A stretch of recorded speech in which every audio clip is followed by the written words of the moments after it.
A storm has erupted from within one of Europe's most admired royal households, a kingdom long praised for its elegant restraint and modern monarchy.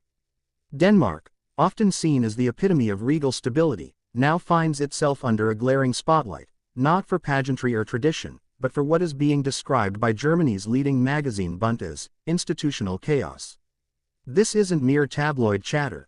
This is a dramatic shift that's forcing Danes and royal watchers worldwide to re-evaluate the narrative they've trusted for decades.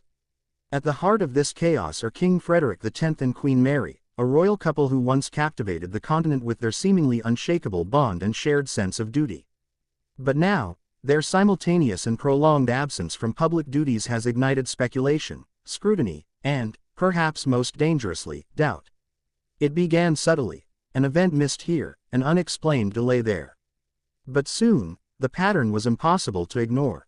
The king and queen, expected to be the stalwart faces of continuity and leadership following Queen Margrethe's historic abdication, have instead become central to a growing crisis.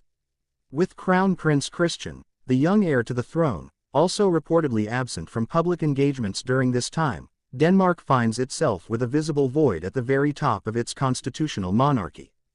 Critics have questioned how such a lapse could occur. Who is steering the ship of state? And why has there been no official explanation from the palace? From Berlin to Copenhagen, whispers turned into headlines. Germany's Bund, known for its incisive commentary on European nobility, did not hold back.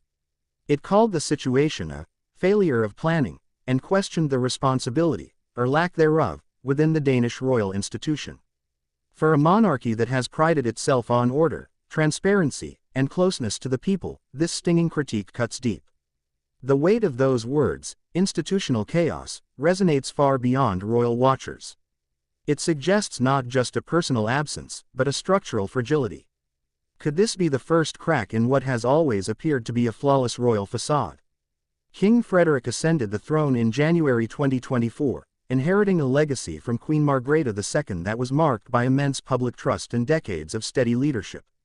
His reign, although welcomed with widespread enthusiasm, has not enjoyed the honeymoon period that many had expected. The king, beloved for his athletic charm and deep sense of patriotism, has now found himself in a role that demands more than charisma, it demands presence. And presence, at least lately, has been in troublingly short supply. Queen Mary, often lauded for her style, humanitarian work, and dignified demeanor, has similarly disappeared from the public stage in recent weeks. Her absence, combined with the king's, has triggered a cascade of media speculation. Are their health concerns being hidden from the public? Is the couple facing marital strain? Is this the result of internal conflict within the royal household? Or is something more complex unfolding, something involving state matters that cannot yet be revealed? Sources close to the Danish court remain tight-lipped. Official royal channels have provided minimal information, choosing instead to remain focused on previously scheduled events that continue without their most prominent members. This silence, however, has only deepened public curiosity and unease. Transparency, once a cornerstone of the Danish monarchy's relationship with its citizens, seems to have evaporated in favor of evasiveness. The consequences of that shift may be more damaging than any personal revelation. Across social media, royal commentators and Danish citizens alike have voiced their concern. Threads on platforms like X, formerly Twitter, and Reddit have exploded with theories, ranging from the plausible to the outrageous. Some believe the king is grappling with the immense pressure of his new role. Others point to the Queen's well-documented commitment to her family in Australia and speculate about emotional or logistical tensions. A few even suggest a calculated retreat from the spotlight as the couple recalibrate their responsibilities. But amidst this sea of speculation, one thing is clear: the royal absence has left a leadership vacuum that no one has yet filled. The importance of a visible monarchy in Denmark cannot be overstated. The royal family is more than ceremonial. It is a symbol of national unity, tradition, and continuity. For generations, the Danish people have looked to their sovereign for reassurance in times of uncertainty. In a world rattled by political instability and economic strain, that steady presence has become even more vital. So when the king and queen vanish without explanation, the impact is not merely symbolic, it's deeply psychological. The people feel abandoned. The trust feels shaken. This isn't the first time European royals have faced internal turmoil. But what sets this moment apart is the immediacy with which it has unfolded. King Frederik and Queen Mary have been on the throne for less than 2 years. Their reign is still in its infancy. And yet, the cracks are already visible. Could this be a sign that the couple underestimated the demands of kingship? Or perhaps they are being overwhelmed by forces beyond their control, media pressure, political expectations, or even personal dilemmas. Interestingly, Queen Margrethe II, despite abdicating, continues to command a towering presence in the background. Her public appearances have remained steady, and many Danes still regard her as the spiritual anchor of the nation. In contrast, her son and daughter-in-law now appear like shadows, figures caught in the swirl of responsibilities they can no longer evade. There is an emerging narrative, dangerous though it may be, that the Queen Mother may need to step in, not as monarch, but as advisor, to help guide the younger royals through this storm. It's not just Denmark that's watching. Across the continent, other royal houses are paying attention.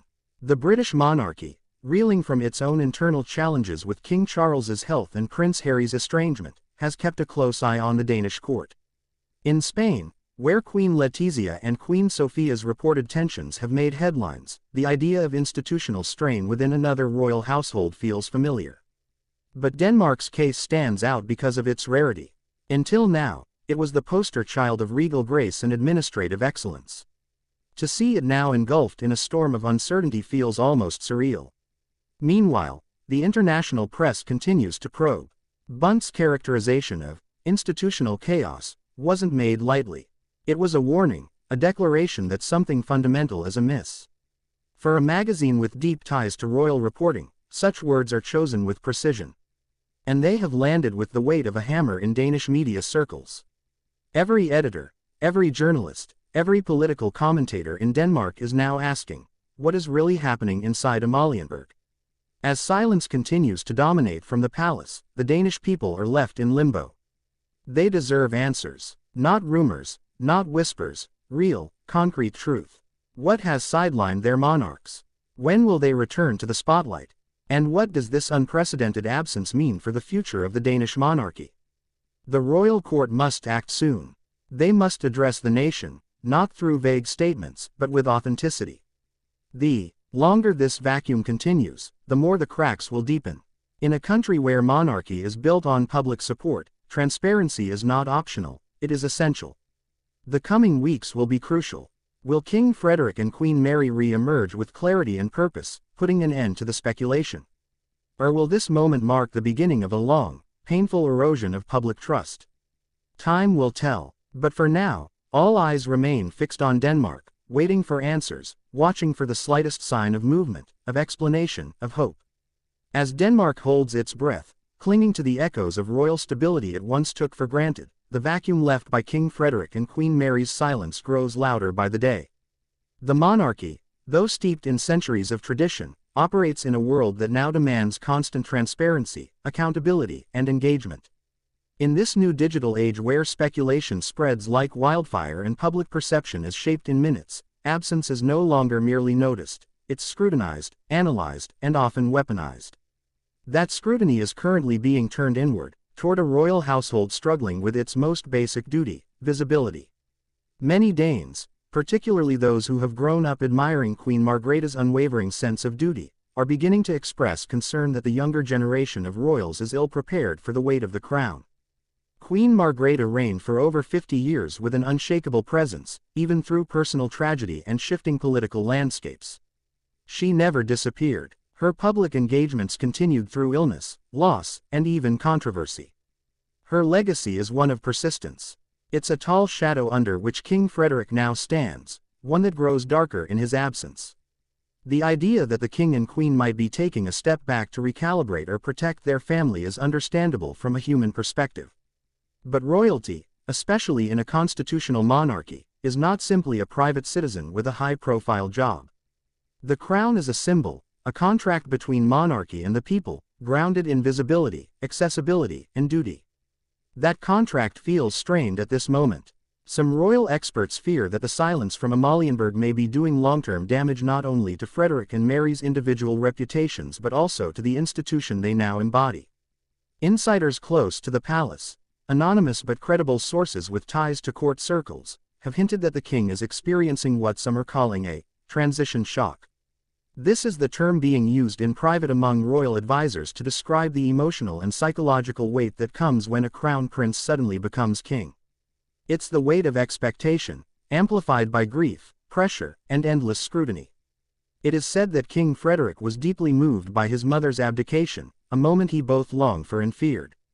He had prepared his whole life for the role, but preparation, as many monarchs have learned, is not the same as reality. Queen Mary, meanwhile, has always been seen as a pillar of calm dignity.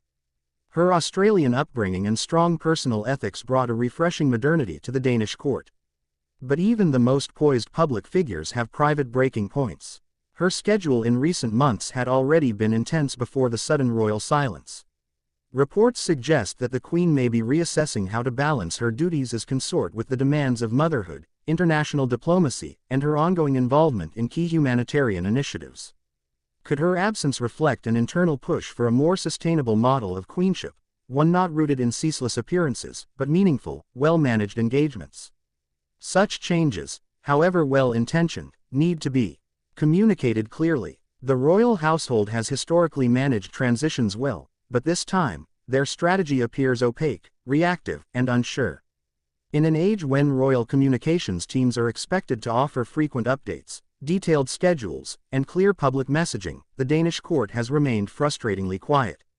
The public, loyal and curious, deserves more than silence. In the absence of clarity, the narrative has been hijacked by speculation.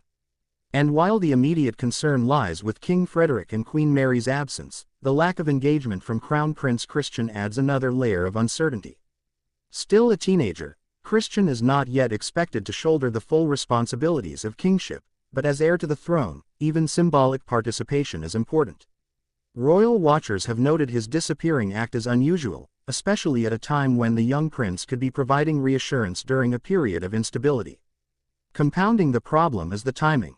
Denmark is facing several national and international challenges. The war in Ukraine continues to affect European security conversations. The global economy is shaky, and even in stable nations like Denmark, inflation and cost of living pressures have citizens increasingly anxious. A visible monarchy, particularly one trusted and beloved, serves as a calming force in such times. The lack of that presence feels like an emotional void. The people are not angry, they are uneasy, uncertain, and in need of reassurance. There is also the growing conversation around republicanism. Though Denmark has long been considered one of the strongest bastions of constitutional monarchy in Europe, murmurs of change have begun to emerge. Small but vocal groups within academic, political, and activist circles have started asking pointed questions. Is the monarchy still fit for purpose? Has it become too opaque? And if the king and queen cannot be present when most needed, what role do they truly serve? While such conversations remain on the fringes for now, prolonged royal absences will only feed that fire. Monarchies thrive on visibility, on their ability to reflect national identity and resilience. Without active participation, those symbolic foundations begin to erode. If Frederik and Mary do not act quickly to re-establish their presence, the door opens wider for debate about the very future of the Danish crown. But all is not yet lost. The public has not turned against the monarchy. There remains deep affection, admiration, and a desire for the king and queen to succeed. Danes want to see Frederik lead with strength and compassion, and they want Mary to return as the beacon of grace and modernity she has always represented. But time is of the essence. Each day of silence chips away at the public's patience and increases the burden of explanation once the royals do return. In this fragile moment, transparency is the only path forward. The king and queen must re-engage, not through grand declarations, but with humility, clarity, and purpose. Whether through a televised address, a joint appearance, or a thoughtful statement that acknowledges the concern while charting a way forward, their next move is critical. It must be deliberate, it must be sincere, and it must be soon. The silence cannot last forever. But what comes after it will determine the legacy of this new royal era. What do you believe lies behind the sudden disappearance of King Frederik and Queen Mary, and will the Danish monarchy survive this turning point stronger or weaker? As Denmark waits, the world watches. What comes next could redefine one of Europe's most admired monarchies. Could this moment of absence be the catalyst for a royal renaissance, or will it trigger a slow unraveling of the institution itself? Don't forget to like, share, comment, and most importantly, subscribe for more royal updates and in-depth analysis from inside the palace gates.